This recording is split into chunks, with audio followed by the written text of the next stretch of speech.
श्रीमद्भागवत महापुराण दशम स्कंध अध्याय 28। वरुण लोक से नंद जी को छुड़ा कर लाना। श्री सुखदेव जी कहते हैं, परीक्षित, नंद बाबा ने कार्तिक शुक्ल एकादशी का उपवास किया और भगवान की पूजा की तथा उसी दिन रात में द्वादशी लगने पर स्नान करने के लिए यमुना जल में प्रवेश किया।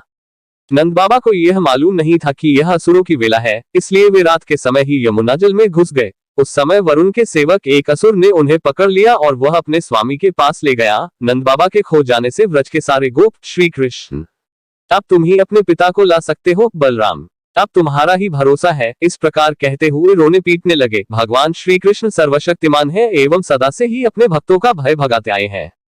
जब उन्होंने ब्रजवासियों का रोना पीटना सुना और यह जाना कि पिताजी को वरुण का कोई सेवक ले गया है, तब वे वरुण जी के पास गए। जब लोकपाल वरुण ने देखा कि समस्त जगत के अंतरिंद्रियों और बहिरिंद्रियों के प्रवर्तक भगवान श्री कृष्ण स्वयं ही उनके यहाँ पधारे हैं, तब उन्होंने उनकी बहुत बड़ी पूजा की। भगवान के दर्शन से उनका रोम रोम आनंद से खिल उठा। इसके बाद उन्होंने भगवान से निवेदन किया।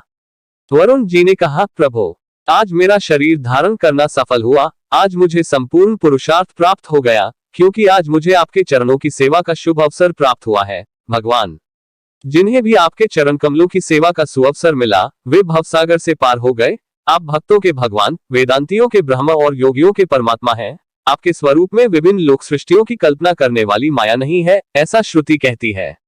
मैं आपको नमस्कार करता हूँ प्रभु।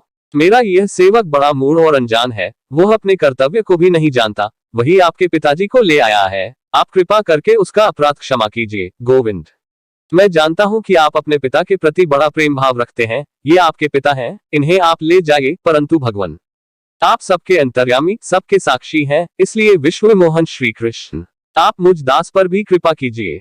श्री सुखदेव जी कहते हैं, परीक्षित, भगवान श्री कृष्ण ब्रह्मा आदि ईश्वरों के भी ईश्वर हैं। लोकपाल वरुण ने इस प्रकार उनकी स्तुति करके उन्हें प्रसन्न किया।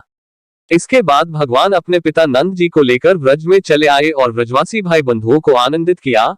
नंद बाबा ने वरुण लोक में लोकपाल के इंद्रियातीत ऐश्वर्य और सुख संपत्ति को देखा तथा यह भी देखा कि वहां के निवासी उनके पुत्र श्री कृष्ण के चरणों में झुक झुककर प्रणाम कर रहे हैं। उन्हें बड़ा विस्मय हुआ। उन्होंने व्रज में आकर अपने जाति भाइयों को सब बातें कह सुनाई।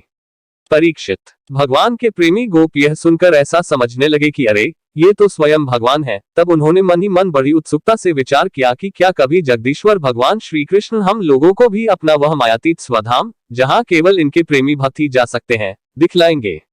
परीक्षित, भगवान श्री कृष्ण स्वयं सर्वदर्शी हैं, भला उनसे यह बात कैसे छिपी रहती। वे अपने आत्मीय गोपों की यह अभिलाषा जान गए और उनका संकल्प सिद्ध करने के लिए कृपा से भरकर इस प्रकार सोचने लगे। इस संसार में जीव अज्ञानवश शरीर में आत्मबुद्धि करके भांति भांति की कामना और उनकी पूर्ति के लिए नाना प्रकार के कर्म करता है। फिर उनके फलस्वरूप देवता, मनुष्य, पशु, पक्षी आदि ऊंची नीची योनियों में भटकता फिरता है।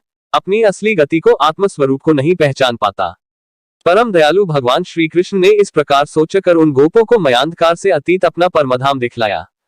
भगवान ने पहले उनको उस ब्रह्म का साक्षात्कार करवाया जिसका स्वरूप सत्य, ज्ञान, अनंत, सनातन और ज्योति स्वरूप है तथा समाधिनिष्ठ गुणातीत पुरुष ही जिसे देख पाते हैं। जिस जलाशय में अक्रूर को भगवान ने अपना स्वरूप दिखलाया था, उसी ब्रह्मस्वरूप ब्रह्महृद में डुबकी लगाई। वे ब्रह्महृद में प्रवेश कर गए। तब भगवान ने उसमें से उनको निकालकर अपने परमधाम का दर्शन कराया। उस दिव्य भगवत स्वरूप लोक को देखकर नंद आदि गोप परमानंद में मग्न हो गए। वहां उन्होंने देखा कि सारे वेद मूर्तिमान होकर भगवान श्री कृष्ण की स्तुति कर रहे हैं। यह देखकर वे सबके सब परम विस्मित हो गए।